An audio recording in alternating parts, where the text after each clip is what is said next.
Alright, moving right along with Chapter 2, we're going to look at writing equations in slope-intercept form.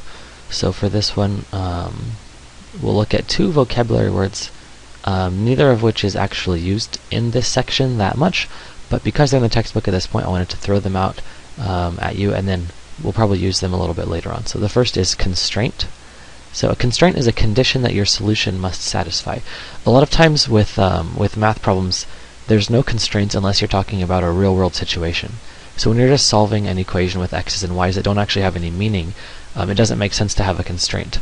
But if you have a math problem that's modeling a real-world situation, then you will often have constraints. For example, if your equation is representing the height of a kid over time as they grow, one constraint is that h can never be negative because you can't have a negative height.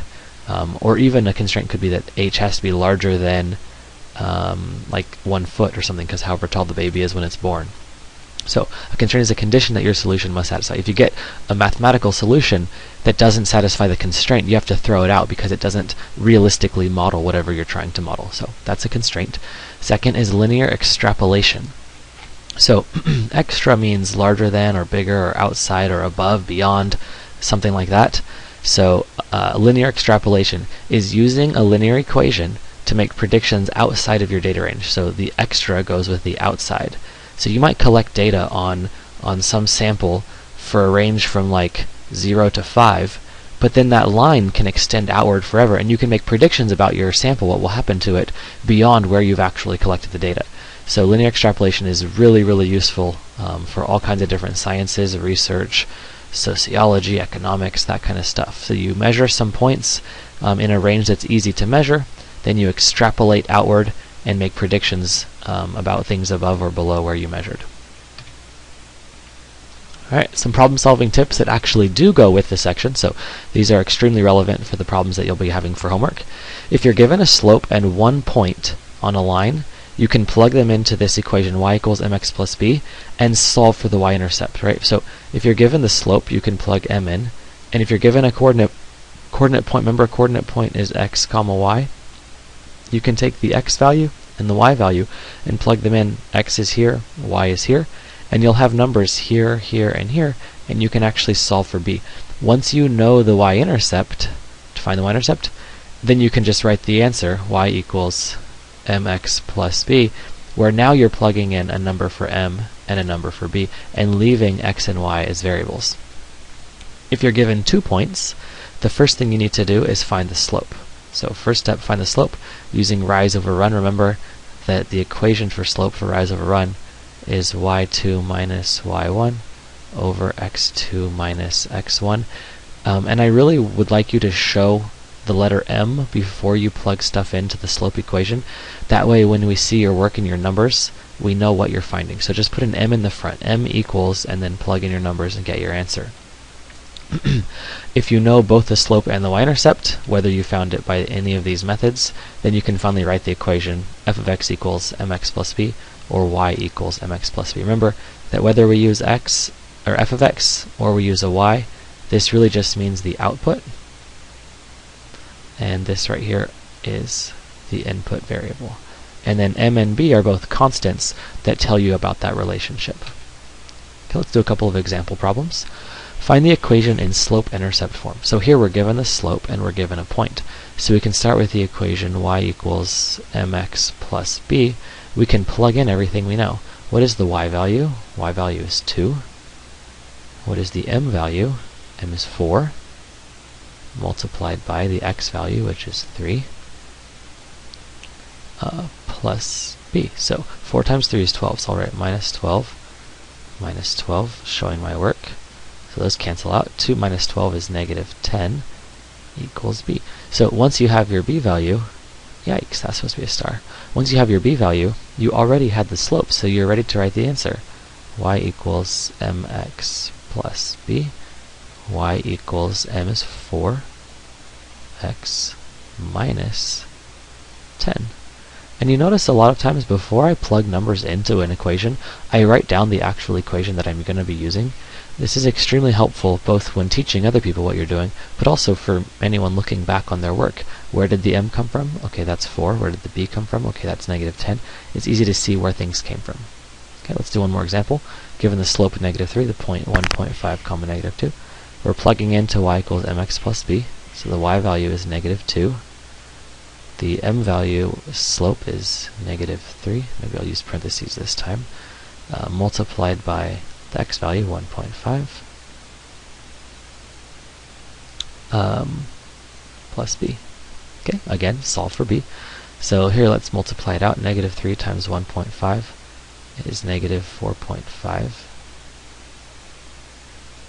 To cancel out a -4.5, I need to add 4.5. Okay, those cancel. -2 plus 4.5 is positive 2.5. Sometimes I like to write a plus sign in front just so it's obvious that which sign was bigger and that my answer is positive.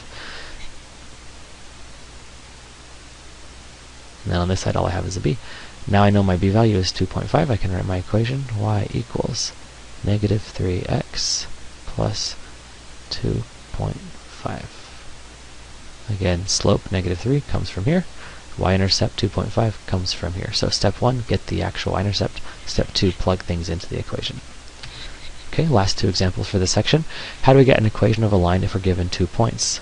Oh, actually, yeah, that's fine. So if we're given these 2 points, we first need to find the slope.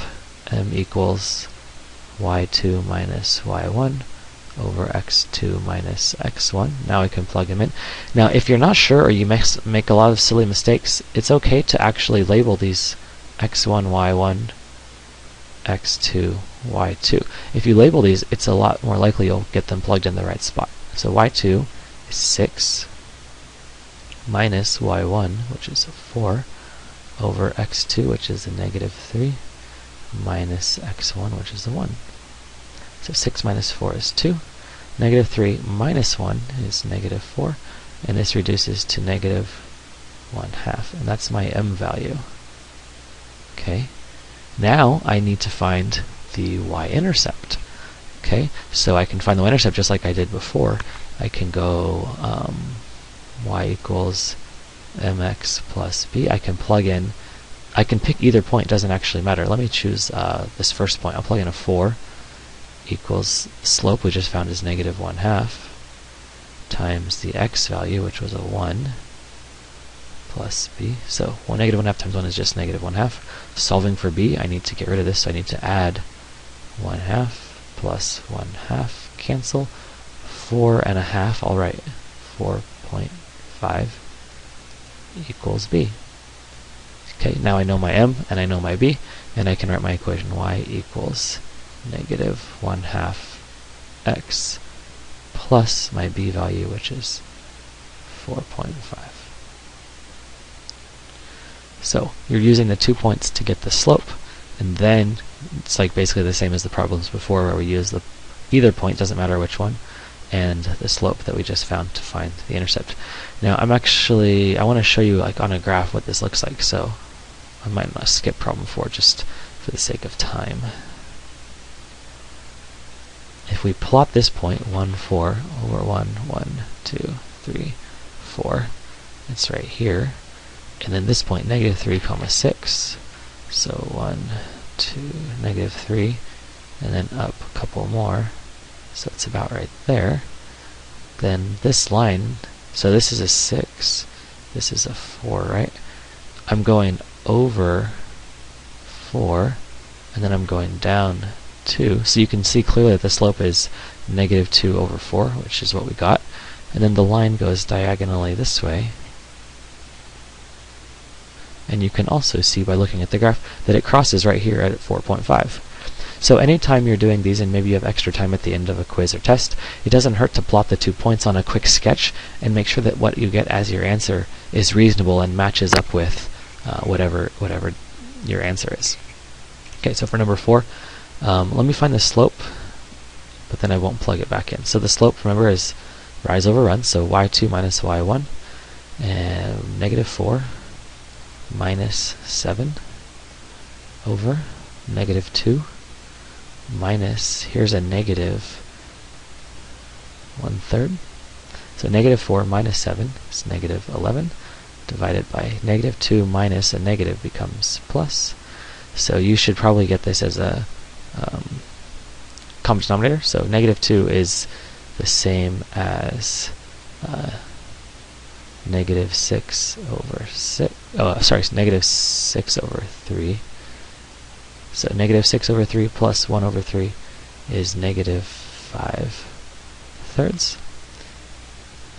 And then dividing by a fraction is the same as multiplying by the reciprocal, and the negatives cancel out, so we have positive 11 multiplied by, flip this over, 3/5 for a grand total of 33/5. So m equals 33 over 5, which is 6.6.